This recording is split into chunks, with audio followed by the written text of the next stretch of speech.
Hello IGNOU students, welcome back to my channel mastering education today. आज की video में हम लोग यूनिट 2 के इम्पोर्टेंट क्वेश्चंस देखने वाले हैं। यूनिट 1 के हम लोगों ने ऑलरेडी पार्ट 1 में डिस्कस कर लिए थे। ये टॉप 300 एमसीक्यूज की सीरीज का पार्ट 2 है। ऑलराइट, इसमें हम यूनिट 2 देखेंगे, इंग्लिश एंड हिंदी दोनों का देखेंगे। बिकॉज एमसीक्यू बेस्ड है तो इसमें कुछ इतना समझने वाली बात नहीं होती। जो भी क्वेश्चन फैक्चुअल होगा मैं आपको बता दूंगी, जो आपको लर्न करना है, जो समझना होगा मैं समझा दूंगी। ऑलराइट, स्टार्ट करते हैं क्वेश्चन नंबर 26 से, यूनिट 2 का। ऑलराइट, तो देखो यूनिट 2 का क्वेश्चन नंबर 26 हमसे पूछ रहा है, an ecosystem consist of. Basically कि इकोसिस्टम में क्या होता है, इकोसिस्टम की डेफिनेशन। ओके, हिंदी वालों के लिए भी देख लेते हैं। परिस्थितिकी तंत्र, ये बोलते हैं हम इकोसिस्टम को। इसमें क्या शामिल होता है? केवल सजीव जीव, केवल निर्जीव घटक, सजीव जीव जो अपने भौतिक पर्यावरण के साथ अंत क्रिया करते हैं, या फिर केवल पौधे।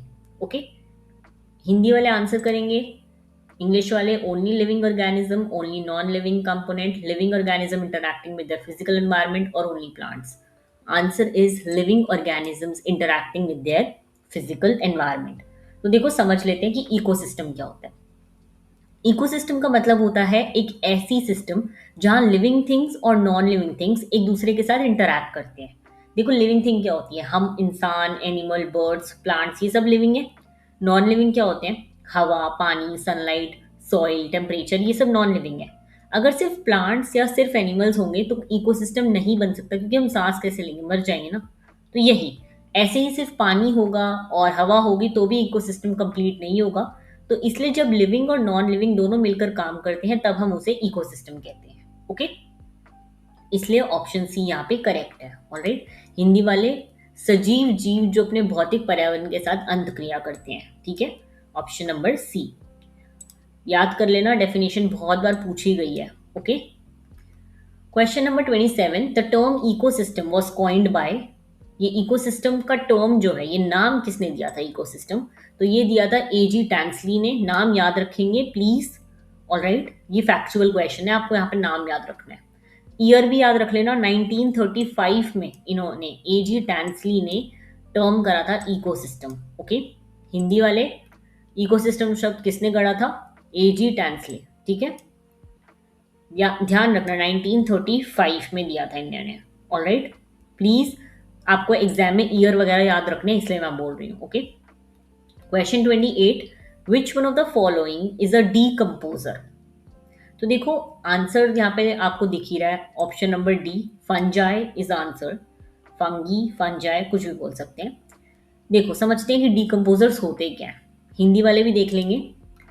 निम्नलिखित में से कौन सा अप घटक है? तो इसका आंसर है कवक, यानी कि फंजाई। ऑलराइट, समझ लेते हैं।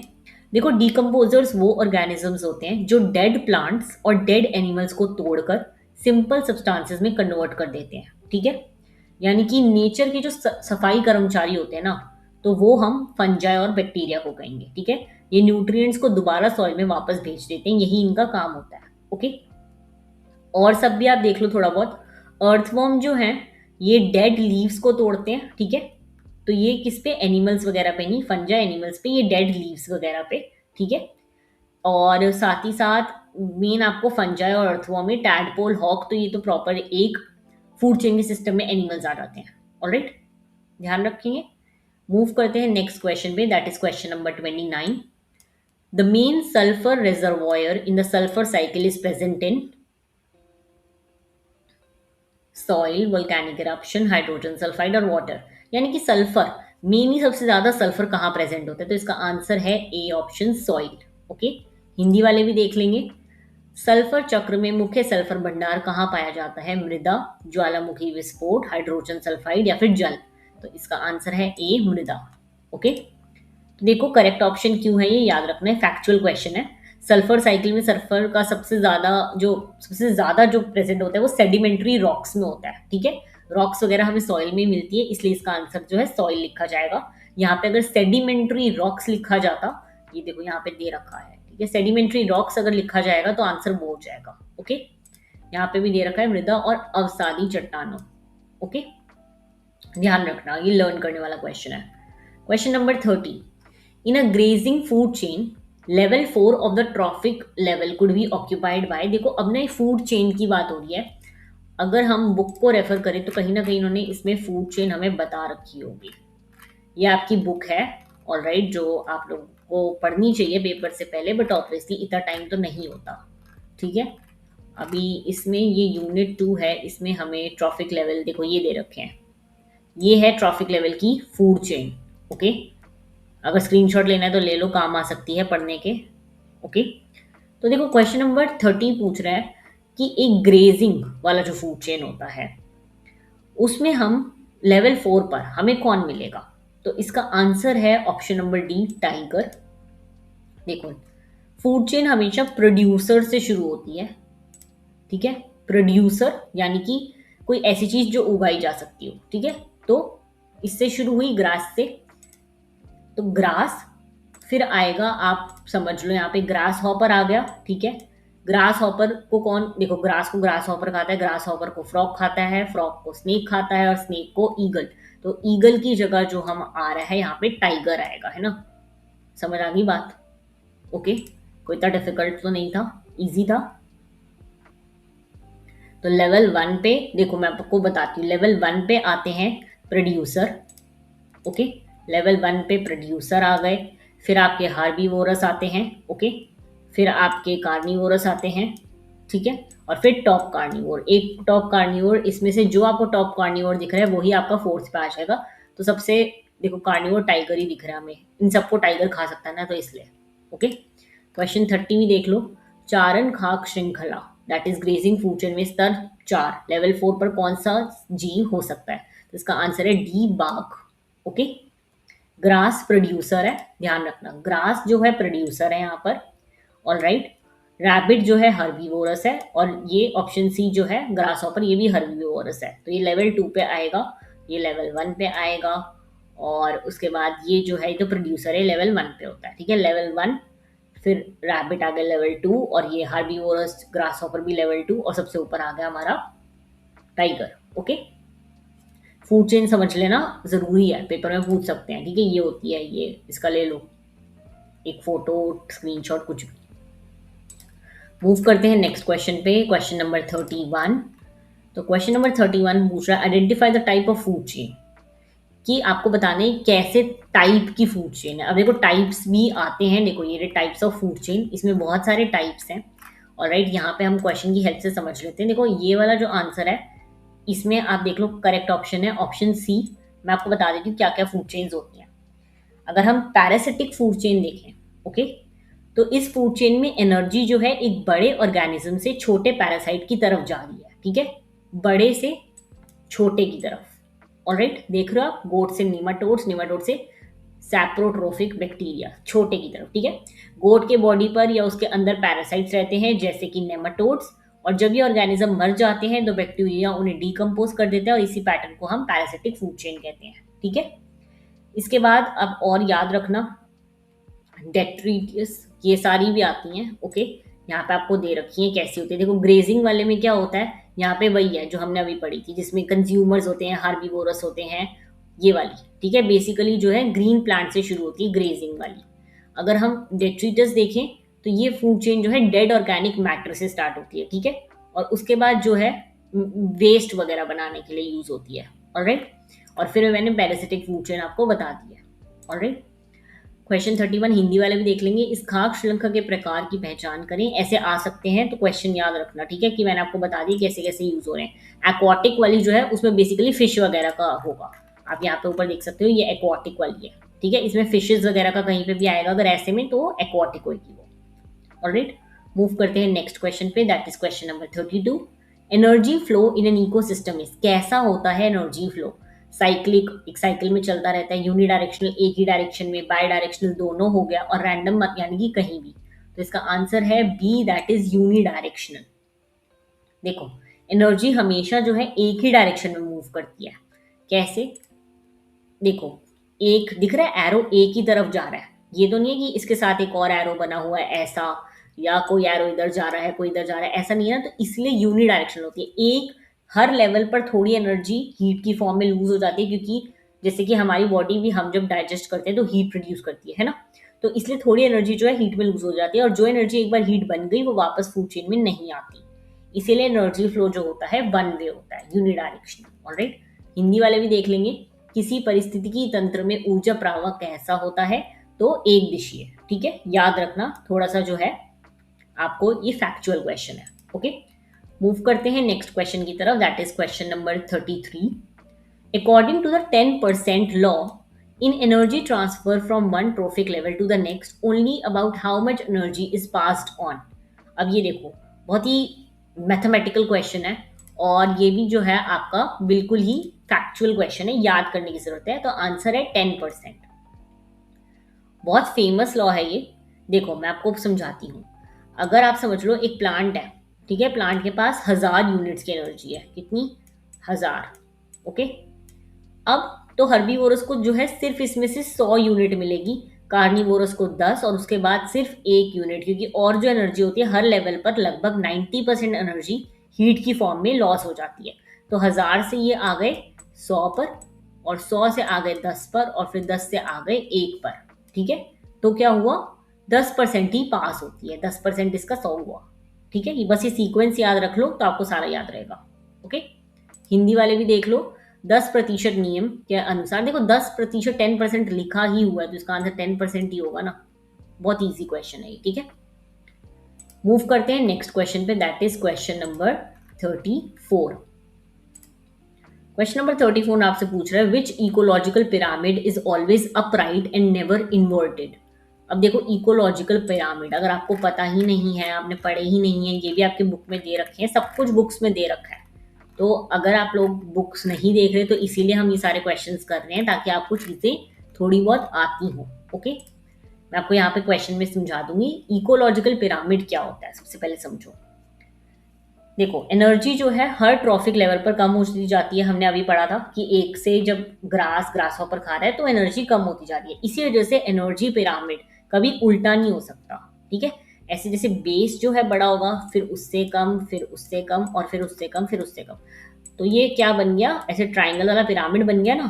तो ये हमेशा अपराइट होता है, यानी कि बड़े से छोटा होके बड़े से छोटे पे जाता है। ठीक है, बाकी पिरामिड्स कुछ इकोसिस्टम में इन्वर्टेड हो सकते हैं, कुछ कुछ, लेकिन हमेशा नहीं। तो इसको हम पिरामिड ऑफ एनर्जी बोलते हैं। इकोलॉजिकल पिरामिड जो हमेशा अपराइट होता है, कभी उल्टा नहीं हो सकता, वो होता है पिरामिड ऑफ एनर्जी, जिसमें देखो एनर्जी हमने बात करी ना, 1000 से 10, 1000 से 100, 100 से 10, ऐसे वाला। ओके, तो बड़े से स्टार्ट होकर छोटे की तरफ जा रही है।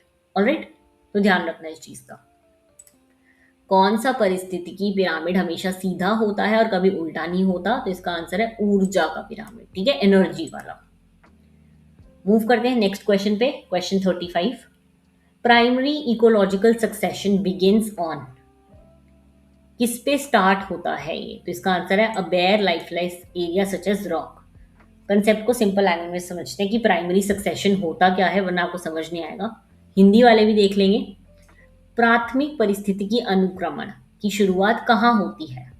ऑलराइट, देखो प्राइमरी सक्सेशन तब शुरू होता है जब किसी जगह ना सॉइल हो, ना कोई लाइफ हो, कोई बैक्टीरिया, कुछ कुछ भी नहीं प्रेजेंट। जैसे कि बेयर रॉक्स हो गई, एक पत्थर पे कुछ भी नहीं प्रेजेंट। ठीक है, या फिर नया वोल्केनिक लावा हो गया, या फिर ग्लेशियर के हटने के बाद वाली जगह, ऐसी जगह जहाँ पे कोई लाइफ नहीं होती। ठीक है, तो सबसे पहले वहाँ लिचेंस और मॉसेस आते हैं। लिचेंस मॉसेस एक तरह के प्लांट्स होते हैं, एनिमल्स होते हैं, बहुत छोटे छोटे बैक्टीरिया टाइप।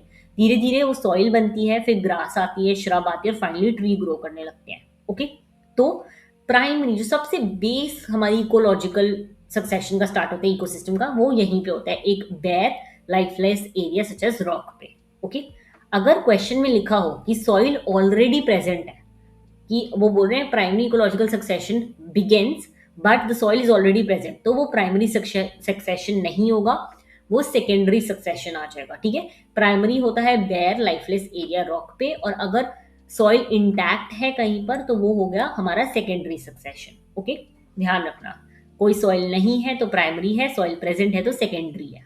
ऑलराइट, समझ आ गया? इसका आंसर आपका हो गया एक बंजर निर्जीव क्षेत्र जैसे चट्टान। ओके, मूव करते हैं हम लोग नेक्स्ट क्वेश्चन पे, that is question number 36।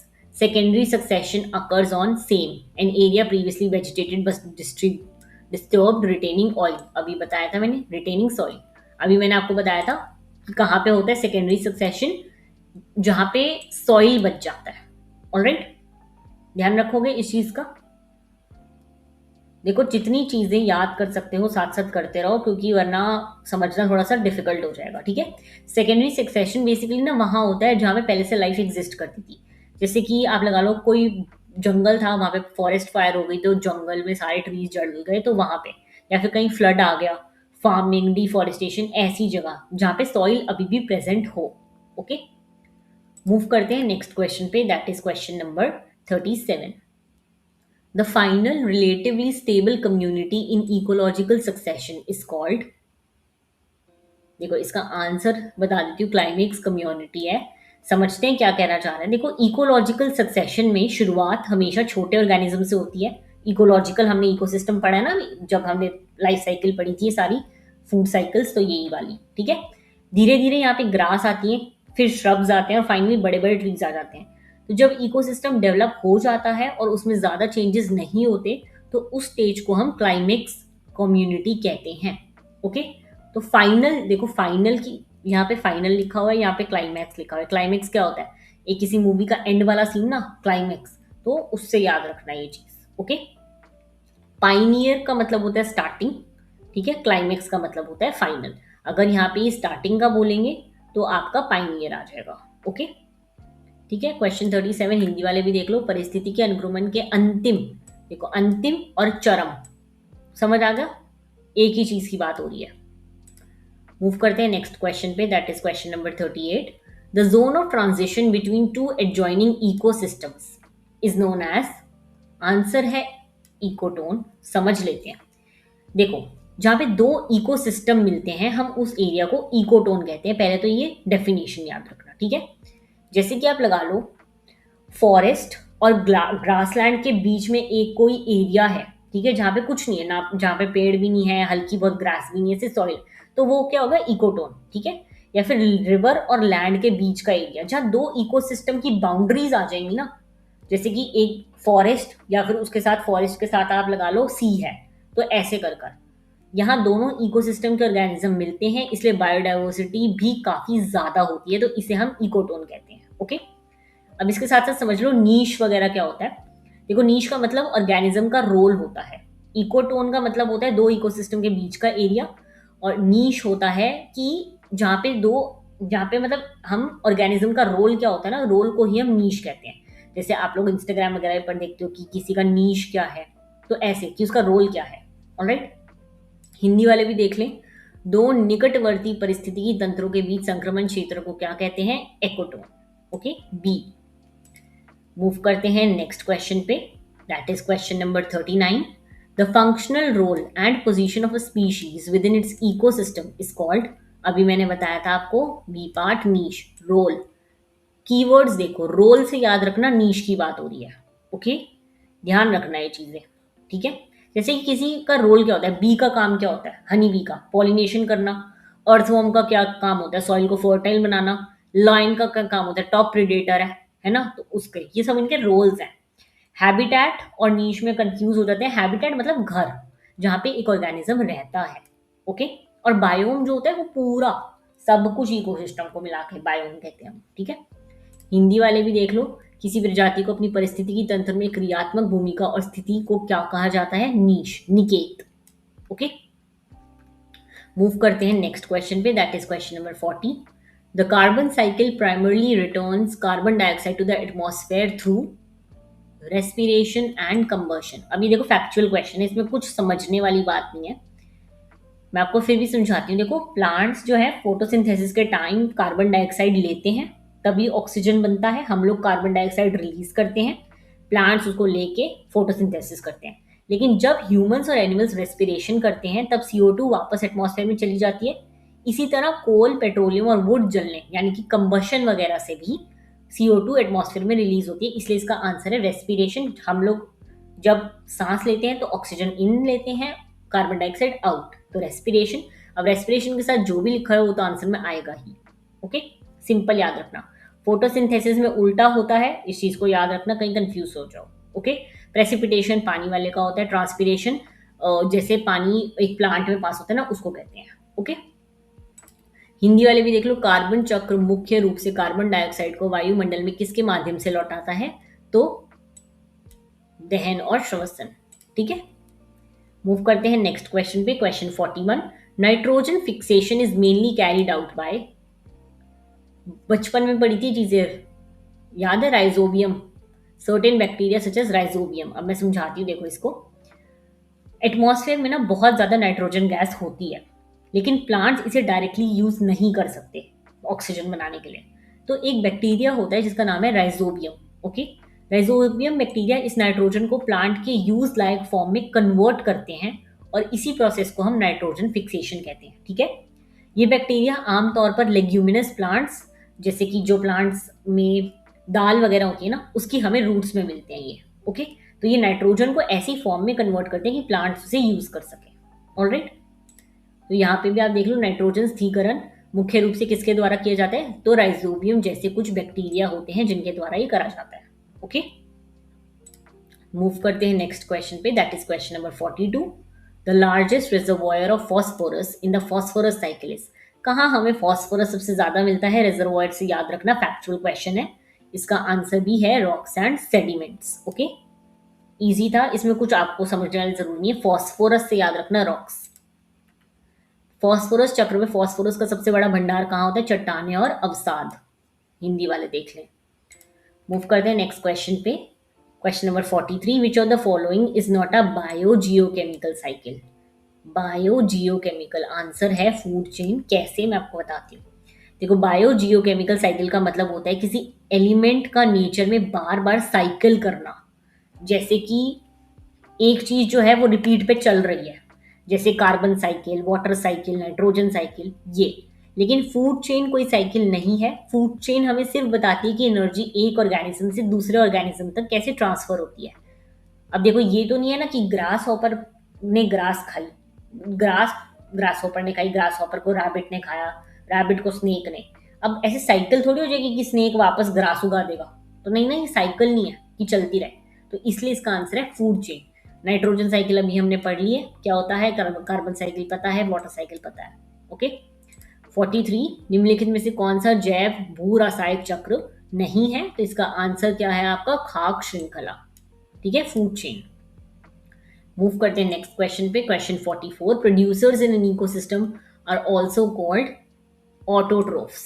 Okay, अब ये क्वेश्चन समझने वाला है। देखो, ऑटोट्रोफ्स अपना खुद जो है खाना बनाते हैं, जैसे कि प्लांट्स हो गए। ठीक है, कैसे बनाते हैं हमें पता है, सनलाइट की हेल्प से फोटोसिंथेसिस करके ये अपना फूड प्रिपेयर करते हैं। इसी वजह से इन्हें प्रोड्यूसर कहा जाता है। ओके, तो याद रखना, ऑटोट्रॉफ्स दूसरा नाम है प्रोड्यूसर्स का। ठीक है, हेट्रोट्रोफ्स जो है अपना खाना खुद नहीं बना सकते, ये दूसरों पर डिपेंडेंट होते हैं, जैसे कि हम लोग। ओके, ध्यान रखना।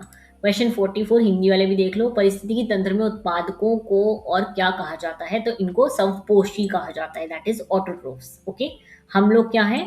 परपोषी, heterotrophs. Okay, question 45, a food web differs from a food chain because it क्या होता है? इजी, देखो वेब के नाम से पता लग रहा है। वेब देखा है कभी? मकड़ी का जाला कैसा होता है, कुछ भी कहीं से भी जुड़ा होता है ना? कहीं से भी कुछ भी जुड़ा होता है इसमें। तो यही हो गया फूड वेब।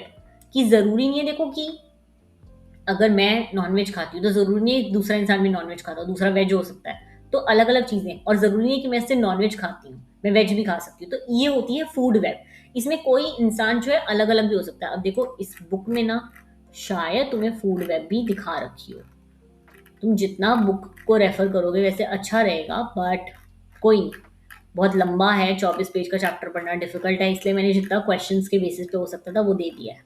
ऑलराइट, देखो अभी हम नाइट्रोजन फिक्सेशन देख रहे थे ना, वो यही है। ओके, और फूड वेब, इसमें कार्बन साइकिल है, वाटर साइकिल है, फूड वेब तो नहीं दिख रहा, बट फूड वेब समझ आ गया तुम्हें, थोड़ा बहुत ईजी है, कोई किसी को भी, है ना? जैसे कि फूड वेब हमने बचपन में पढ़ रखा है, तुम सबने, ऐसा कोई नहीं है डिफिकल्ट क्वेश्चन। ठीक है, आंसर है इंटरकनेक्टेड। डिफर कैसे? Represents interconnected multiple food chain होती हैं इसके अंदर। ओके, हिंदी वाले भी देख लेंगे। खाक जाल, खाक श्रृंखला को किस प्रकार भिन्न करता है? यह परस्पर जुड़ी हुई खाक श्रृंखलाओं को दर्शाता है। इजी क्वेश्चन है। ठीक है, फूड चेन में एनर्जी सिर्फ एक पाथ से एक यूनिडायरेक्शनल होती है ना, लेकिन देखो नेचर में एक एनिमल सिर्फ एक ही चीज़ नहीं खाता और ना ही उसका सिर्फ एक ही प्रेडेटर होता है, तो इसलिए कई फूड चेन्स आपस में जुड़ जाती हैं और इसी नेटवर्क को हम फूड वेब कहते हैं। ओके, मूव करते हैं नेक्स्ट क्वेश्चन पे, that is question number 46। Which of these is an example of a detritus food chain? अभी हमने पढ़ा था, याद है?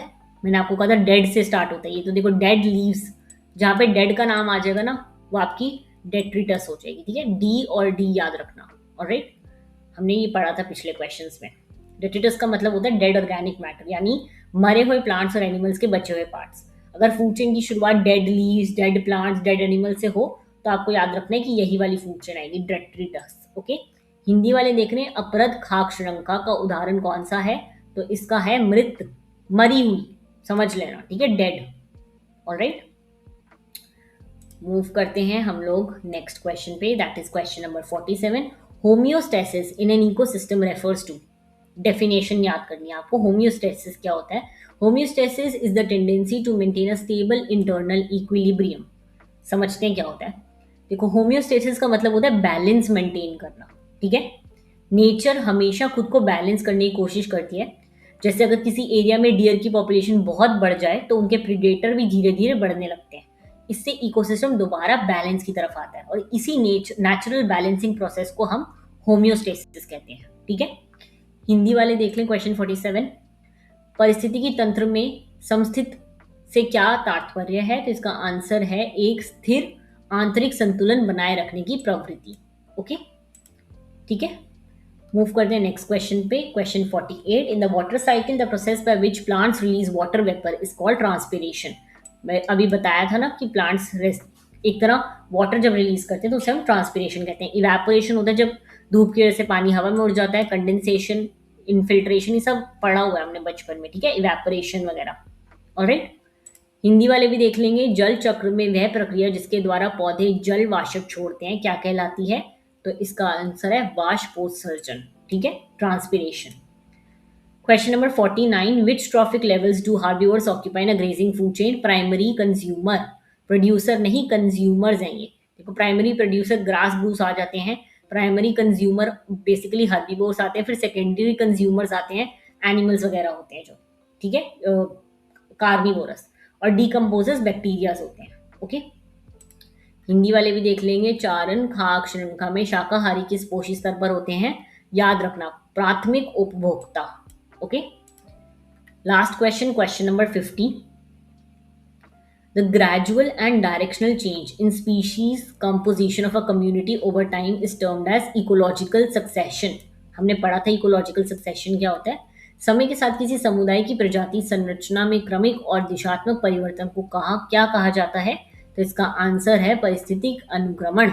ओके, मैं आपको फिर से समझा देती हूँ। तो देखो, इसका मतलब होता है जब किसी एरिया में ना टाइम के साथ धीरे धीरे प्लांट्स और एनिमल्स बदलते रहते हैं तो उस प्रोसेस को हम इकोलॉजिकल सक्सेशन कहते हैं। जैसे कि पहले बड़ी रॉक्स थी, उसके बाद लिचेंस आए जो छोटे छोटे होते हैं, फिर ग्रास, श्रब, फाइनली ट्री आ गए, तो पूरा ग्रेजुअल चेंज हुआ। इसी को हम पूरा इकोलॉजिकल सक्सेशन कहते हैं। ठीक है, बाकी ऑप्शंस को अभी डिटेल में एक्सप्लेन करने की जरूरत नहीं है क्योंकि इस यूनिट में ये सब नहीं पढ़ाए गए हैं इतने ज्यादा। ऑलराइट, तो ध्यान रखना, काफी कुछ पढ़ा है हमने। ओके, इस यूनिट में। तो आपको यूनिट 2 के साथ अगर मैं देखूं मिलाकर हम लोगों ने 50 क्वेश्चंस कर लिए यूनिट 1 एंड यूनिट 2 के। काफी कुछ था यूनिट 2 में भी। बाकी अब हम मिलते हैं पार्ट 3 में, यूनिट 3 के क्वेश्चन डिस्कस करेंगे। नीचे आपको कमेंट करना है नंबर 3। ऑलराइट, बाकी अगर आप लोगों को कोई पीडीएफ परचेज करना हो तो आप नीचे दिए गए टेलीग्राम या फिर इंस्टाग्राम लिंक पे मेरे को टेक्स्ट करके पीडीएफ परचेज कर सकते हो, बहुत ही एक बेसिक मिनिमम अमाउंट के लिए। ऑलराइट, मिलते हैं नेक्स्ट वीडियो में। Thank you so much.